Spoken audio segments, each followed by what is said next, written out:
ලෝකෙ ජයගත්ත ගොඩාක් මිනිස්සුන්ගේ ජීවිතයේ හරි සුන්දර කතා තියෙනවා. සිදුවීම් තියෙනවා. මෝසාට් ගැන ඔබ අහලා ඇති. සංගීතයට කැමති අය නම් වඩාත් හොඳින් ඔහු ගැන දන්නවත් ඇති. පුංචි කාලේ ඉඳලා දක්ෂ විදිහට වයලීනයේ හසුරුවන්න ඉගෙනගත්ත මෝසාට් අන්තිමේදී ලෝකෙ ප්‍රබල සංගීතඥයෙක් බවට පත් වුණා. එක දවසක් කුඩා පිරිමි දරුවෙක් මෝසාට් ළඟට ඇවිල්ලා අහනවා සංගීත සංධනියක් රචනා කරන්නේ කොහොමද කියලා. මෝසාට් ඒ වෙලාවේ දුන්නේ මෙන්න මේ විදිහේ උත්තරයක්. ඔයා හුඟක් පුංචි දරුවෙක්. ඇයි වෙන දෙයක් කරන්න නොහිතන්නේ? ඒ වෙලාවේ අර කුඩා දරුවා කියනවා ඔයා සංගීත සංධනි රචනා කළේ වයස අවුරුදු 10දී. ඉතින් කොහොමද මං ඒකට පුංචි වැඩි වෙන්නේ? මෝසාට් ඒ වෙලාවේ ඒ දරුවට දුන්න උත්තරේ තමයි ඇත්ත.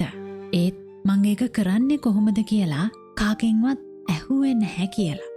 මේ කතාවත් එක්ක මට ඔබට කියන්න තියෙන්නේ ඔබත් වෙන කෙනෙක් නොවී ඔබම වෙන්න කටයුතු කරන්න කියලා.